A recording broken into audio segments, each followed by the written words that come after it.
po sa channel namin ng aking amigang asawa at si Amiga ay magluluto ng Amiga? Hanggang na bangus na may hipon. Ayun, na may hipon. Aba, okay yun, bago yun ha. Sinigang na bangus na may hipon. Ayan yung bangus namin ni Amiga, oh. Diba? Isang bangus at ito yung hipon ni Amiga. Sinigang na bangus. At hipon. At hipon pala. Ayan. At yung hinihiwa mong yan, Amiga, yan? Bawang, luya, ay sibuyas, luya, kamatis. Ayan. At ito na yan. Yung mga hiniwa ni Amiga, yan na yung lalagyan mo na lang ng tubig yan, no? Tapos, ano yun? Pagkalagay mo ng tubig, pakulo muna, sabay mo ilalagay itong mga to. Okay. Ito yung aming magiging tanghalian ni Amiga.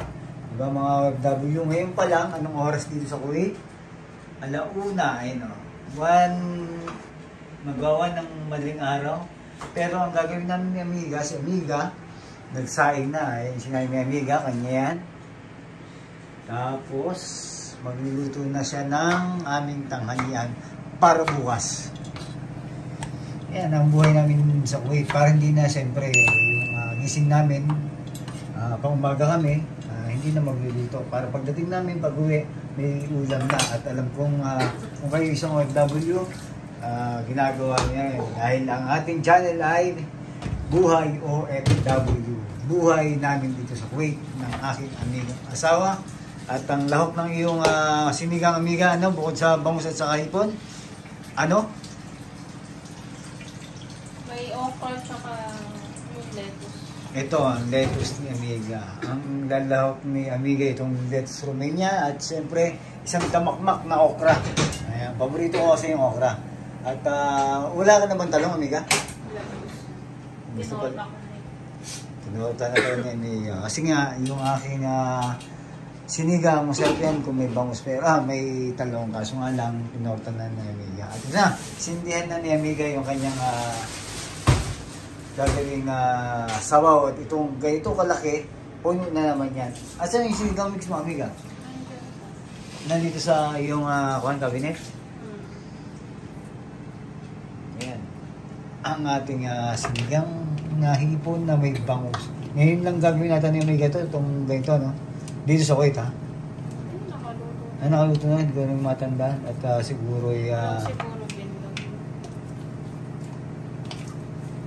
Kunti lang nalagay ko, pipili lang ako ng malaki. Dito tayo ba ilagay lahat? Ang dami.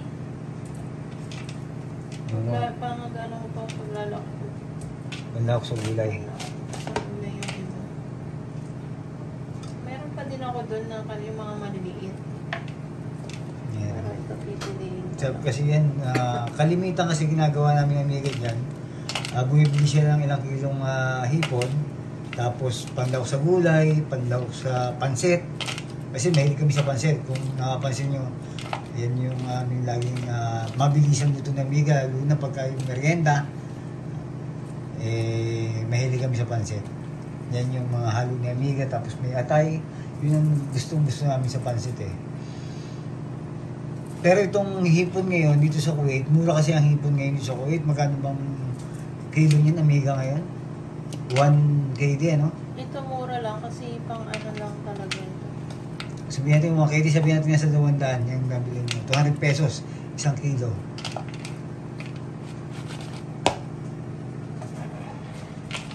Yan na. Tapos anong gagamitin mong sinigang? May gabi. Hindi ko alam kung meron pa akong may gabi. Yan ang ating buhay dito sa Kuwait at buhay OFW. Sana po subaybayan nyo kami ni Amiga at ang ating gagawin ito ay kalimitan po ng makikita nyo luto ng aking Amiga.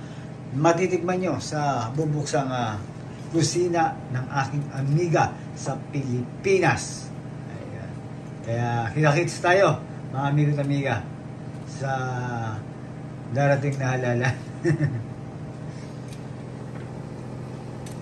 Daming okra niya, no?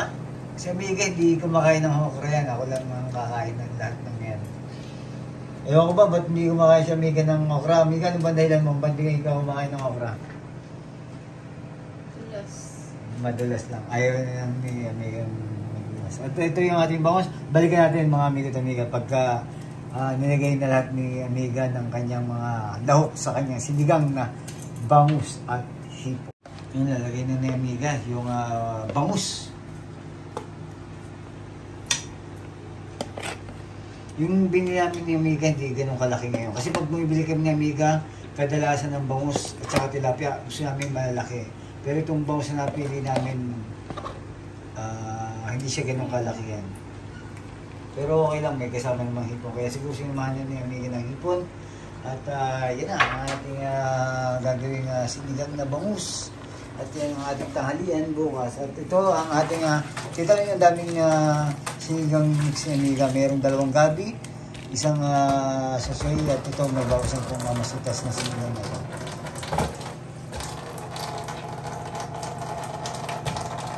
Masarap to kasi nga maghahalo yung lasa ng bangus at saka yung hipon. Alam niyo naman, pagka sinigang na hipon, lumalabas yung lasa niya talaga lalo eh.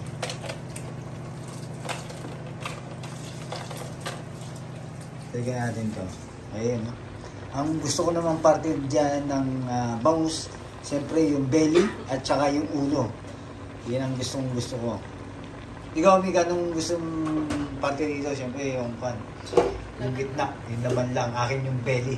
Sa Amiga, hindi masyado sa belly yan. Pero na lang ang siguro yung ano bang hindi mo kinakain belly? Yung ano? Tawag dito, salmon. Hindi mo rin kinakain, no? Salmon belly. Siguro yung pork belly, prito, no? Ito, inihaw. Ito yung ihahalo mo sa sinigang mo. Yan yung amigo. Ating, gusto kasi namin, pag nagsinigang kami ni Amiga, kaya pag natikman nyo yung sinigang ni Amiga, talagang makapangiwi kayo sa asin. Kasi kita nyo dami. Oh. Ang ating sinigang na hipon na kasama si bangus. Ikaw, nilagay mo na. Nilagay ko na para mabilis lang maluto kasi yung bangus. Pero parang lalaki ng kwan mo ngayon, okra. Ito ba yung kasabay ng nilaga mo sa akin nakaraan?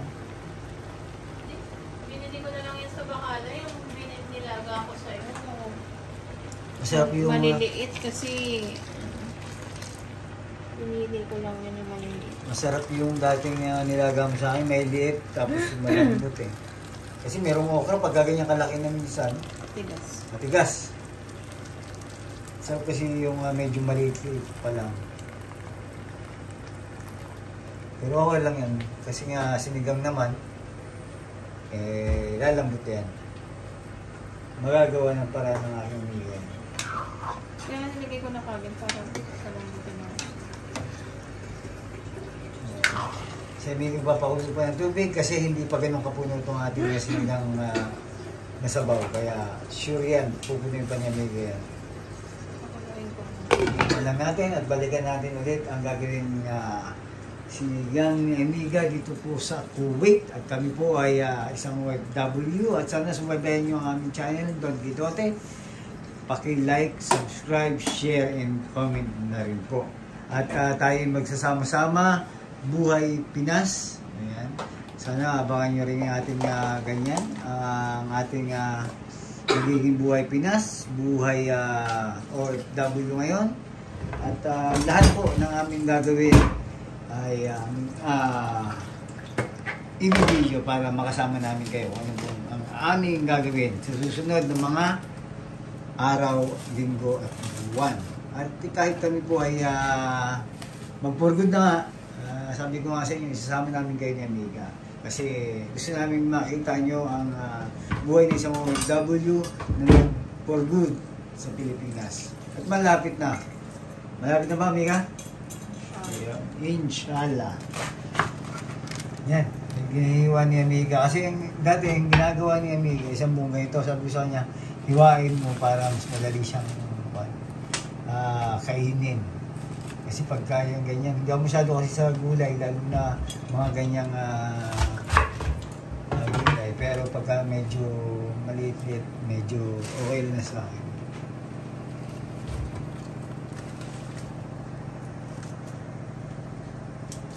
Ayan, nalagdagan na ni Amiga ng tubig at ilalagay na ni Amiga ang kanyang sinigang mix. Ayan. Yung pinakita ko din na ilalagay lahat ni Amiga yan kasi nga, sabi ko nga sa inyo, ang sinigang namin ni Amiga, sobrang asin.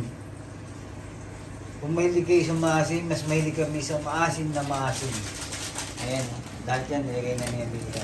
Pati dalawang gabi kasi gusto namin yung medyo may lagkit ng konti.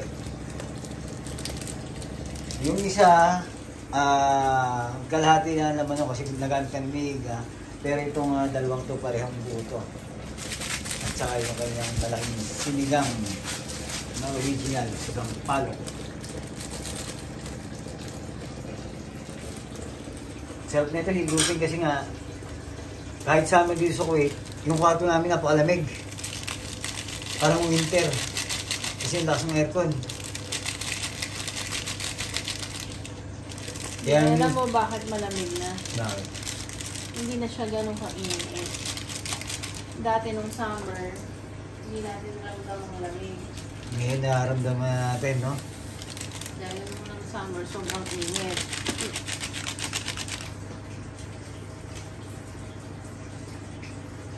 Yan, lagay ni Amiga yung hipon.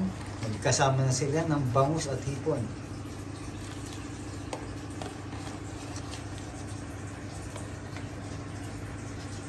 Yan na. Tapos wala rin nilalagay yan. Yung ano yan, no? Yung lettuce mo na lang. No? Pagka kulo niyan, yan.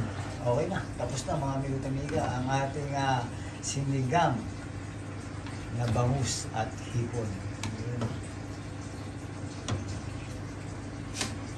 Sarap siya higupin, lalo na sabi ko nga ang aircon dito sa amin napakalakas.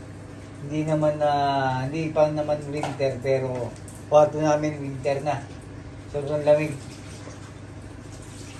Pero paglabas namin naman sa building may init.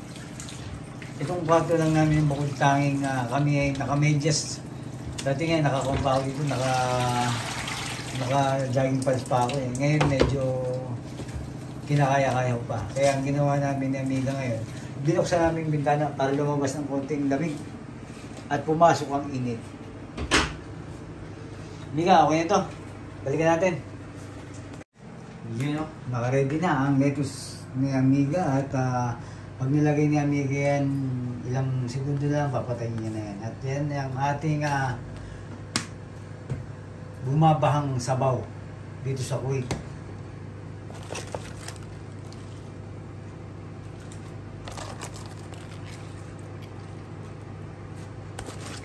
Ganyan kami mag-asawa.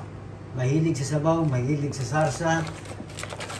Siguradong pag kami siguro kung sa Pilipinas to isang pamilya ang kakain nito, isang mga 5 miyembro, 6 na miyembro, pero kami ni Amiga, dalawa lang kami ni Amiga para kaming laging may hangover. Kasi may game sabaw. Pero ano naman, mga 2-3 kainan na natin. 3 kainan yan. Baka Papaliwanag sa grabe inyo. naman tayong kumain. Baka sabihin nila, lakas natin sa... Hindi, sa sabaw. Kasi yung sa atin kasi, kahit konti ang laman, basta sabaw, tayo talagang parang ginagawa natin soft drinks. Iniinom natin.